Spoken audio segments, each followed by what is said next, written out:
दोस्तों बहुत बहुत स्वागत है आपका हमारे इस वीडियो पर। जैसा कि आप लोग देख सकते हैं हमारे सामने 3 वोल्टेज स्टेबलाइजर रखे हुए हैं जो कि अलग अलग ब्रांड्स के वोल्टेज स्टेबलाइजर हैं और एसी पर इस्तेमाल होने वाले वोल्टेज स्टेबलाइजर हैं। इसमें हमारा एक voltage stabilizer Blue Star company का है, एक वी-गार्ड है और तीसरा माइक्रोटेक है। तो आज की वीडियो में हम देखेंगे कि तीनों स्टेबलाइजर्स अंदर से कैसे दिखाई पड़ते हैं, कंपनी ने इनकी वोल्टेज रेंज कितनी बता रखी है और एक्चुअल वर्किंग रेंज इनकी क्या है, और ये कॉपर वाइंडिंग में है या फिर एल्यूमिनियम वाइंडिंग में है। वीडियो इसी टॉपिक पर है। आपसे रिक्वेस्ट है वीडियो पूरा देखें। वीडियो पसंद आए तो प्लीज़ वीडियो को लाइक करना, शेयर करना और हमारे चैनल को सब्सक्राइब करना बिल्कुल ना भूलें। चलिए वीडियो शुरू करते हैं। तो दोस्तों सबसे पहले हम आपको बताते हैं कि इनकी जो वर्किंग रेंज है कंपनी ने क्या क्या बता रखी है, अलग अलग वोल्टेज स्टेबलाइजर जो अलग अलग ब्रांड्स के हैं। तो इसके लिए हमें थोड़ा सा स्टेबलाइजर्स को घुमाना पड़ेगा। ये देखिए पीछे की साइड में एक चिट लगी रहती है, उसमें स्टेबलाइजर के बारे में सब कुछ दे रखा होता है कि इनकी रेंज कितनी है और कैपेसिटी क्या है। तो देखिए ये जो हमारा माइक्रोटेक का वोल्टेज स्टेबलाइजर है, इसका मॉडल है EM4150 प्लस और इसकी इनपुट वर्किंग रेंज जो कंपनी बता रखी है 150 वोल्ट से लेकर 280 वोल्ट के बीच में ये वर्क करता है। यानी कम से कम 150 और ज़्यादा से ज़्यादा 280 वोल्ट आने तक स्टेबलाइजर हमारा काम करता रहेगा। इसकी कैपेसिटी देखिए 1 AC अप टू 1.5, यानी आप इसे 1.5 टन तक के AC पर यूज़ कर सकते हो। इस तरह से हम जो हमारे दूसरे स्टेबलाइजर्स हैं वो भी देखते हैं कि इनकी कैपेसिटी कंपनी ने क्या बता रखी है, इनकी रेंज क्या बता रखी है।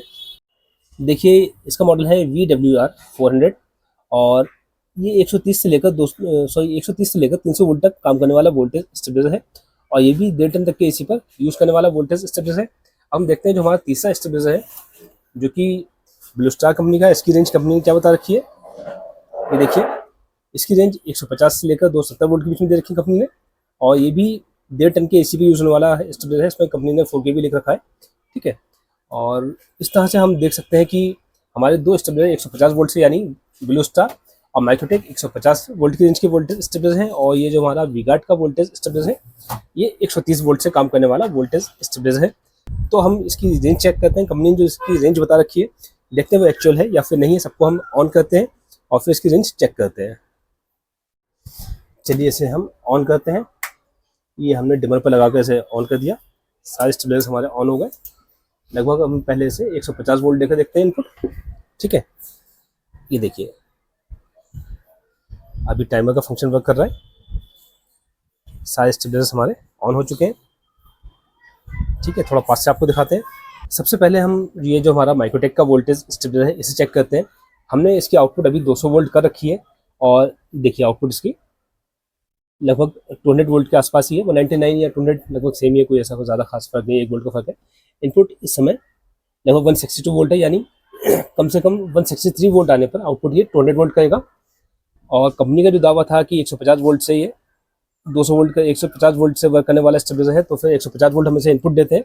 तो 150 वोल्ट जब हमने इसे इनपुट दी तो आउटपुट वोल्टेज की मात्र 186 यानी 186 वोल्ट आ रही है। तो इससे हमें मालूम पड़ता है कि स्टेबलाइजर हमारा 150 वोल्ट पर ऑन तो हो जाता है लेकिन आउटपुट 200 वोल्ट नहीं निकालता है और 200 वोल्ट से कम होने पर आपका एसी प्रॉपर वर्क नहीं करता है, ठीक है। इसे हम 163 या 162 वोल्ट से काम करने वाला वोल्टेज स्टेबलाइजर मान सकते हैं। इसे 150 वोल्ट से काम करने वाला स्टेबलाइजर हम नहीं मानेंगे, ठीक है। अब बात करते हैं हम जो हमारे वी-गार्ड का स्टेबलाइजर है, इसे भी चेक करते हैं। तो ये जो वी-गार्ड का वोल्टेज स्टेबलाइजर है कंपनी ने बता रखा है कि ये 130 से काम करने वाला वोल्टेज स्टेबलाइजर, तो हम इसे इनपुट वोल्टेज 130 वोल्ट देकर देखते हैं। देखिए 130 वोल्ट हम इसे इनपुट वोल्टेज दे देंगे। आउटपुट वोल्टेज पे ध्यान दीजिएगा, आउटपुट वोल्टेज की 200 नहीं हो रही है। देखिए इनपुट इसकी 129, लगभग देखिए हम 130 वोल्ट इसकी इनपुट वोल्टेज कर दिया है। अब इसकी आउटपुट देखते हैं कितनी है, 179, यानी ये स्टेबलाइजर भी आपका 130 वोल्ट से काम नहीं कर रहा है। ये 130 वोल्ट आने पर आउटपुट इसकी 200 वोल्ट नहीं हो रही है। हम इसके वोल्टेज थोड़ा बढ़ाते हैं, इनपुट वोल्टेज हमने इसके बढ़ा दिए। अब देखते हैं इसकी आउटपुट वोल्टेज 197, थोड़े से वोल्टेज हम और बढ़ाते हैं, इसे हम 200 कर देंगे। देखिए लगभग हमने 200 वोल्ट इसकी आउटपुट कर दी, तो इनपुट वोल्टेज इस समय हमारी 146 वोल्ट है, यानी ये लगभग 146 वोल्ट से काम करने वाला वोल्टेज स्टेबलाइजर लगभग 145 से 146 वोल्ट को बढ़ाकर ये 200 वोल्ट कर रहा है। इसमें भी वही प्रॉब्लम है कि कंपनी ने रेंज 130 बता रखी है लेकिन एक्चुअल रेंज इसकी 130 नहीं है, ये लगभग 145-46 वोल्ट से काम करने वाला वोल्टेज स्टेबलाइजर है, ठीक है। अब हम आते हैं जो हमारा तीसरा स्टेबलाइजर दे रखा है ब्लू स्टार का, देखते हैं कि इसकी रेंज कैसी है। देखिए इसका डिस्प्ले आउटपुट नहीं बता रहा है, तो हम अलग से एक मीटर इसकी आउटपुट पर लगा लेंगे, ठीक है।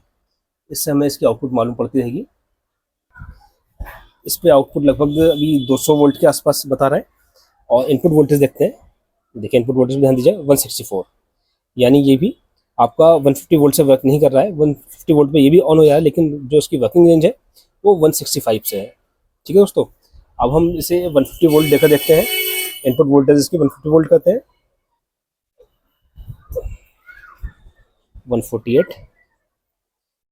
तो देखिए इसमें भी सेम वही प्रोसेस है जो बाकी और स्टेबलाइजर हैं। तो इस तरह से आप समझ सकते हैं किसी भी ब्रांड का वोल्टेज स्टेबलाइजर, भले ही वो वी गार्ड हो, माइक्रोटेक हो, लिव गार्ड हो, लिमनेस हो, ब्लू स्टार हो, ब्लू बर्ड हो, XYZ, कोई भी ब्रांडेड वोल्टेज स्टेबलाइजर हो, उसकी जो रेंज लिखी होती है उस रेंज से वर्क नहीं करते हैं। 10 या 15 वोल्ट एक्स्ट्रा लेते हैं, और जितने भी ब्रांड है उस पर लिख देते हैं कि हमारा स्टेबलाइजर इतने वोल्ट से वर्क करेगा, तो केवल वो ऑन होता है और प्रॉपर 200 वोल्ट आउटपुट नहीं निकालता है। अब आपको अंदर से दिखाते हैं कि स्टेबलाइजर अंदर से कैसे दिखाई पड़ते हैं, कॉपर बाइंडिंग में है या फिर एल्यूमिनियम बाइंडिंग में। ये देखिए दोस्तों, ये हमारा ब्लू स्टार का वोल्टेज स्टेबलाइजर है। इसमें देखिए एक टॉयलेट ट्रांसफार्मर दे रखा है।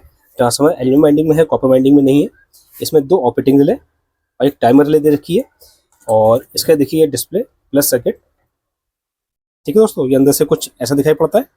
और दोस्तों ये देखिए, ये हमारा माइक्रोटेक कंपनी का वोल्टेज स्टेबलाइजर है, और अंदर से ये कुछ ऐसा दिखाई पड़ता है। इसमें ट्रांसफार्मर एल्यूमिनियम बाइंडिंग भी दे रखा है, EI कोर में ट्रांसफार्मर है, और देखिए इसमें कूलिंग फैन भी दे रखा है, और इसमें 2 ऑपरेटिंग रिले और एक टाइमर रिले दे रखी है।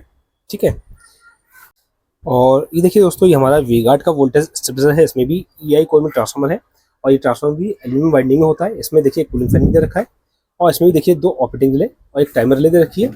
तो इसका ट्रांसफार्मर आपको थोड़ा बड़ा दिखाई पड़ रहा होगा माइक्रोटेक के ट्रांसफार्मर के मुकाबले में। तो इसकी वजह यह है, इसकी रेंज 20 वोल्ट ज़्यादा है, यानी 130 वोल्ट कंपनी ने बता रखी है, और इसकी रेंज जो है 150 वोल्ट है, इसलिए ट्रांसफार्मर इसका थोड़ा छोटा है।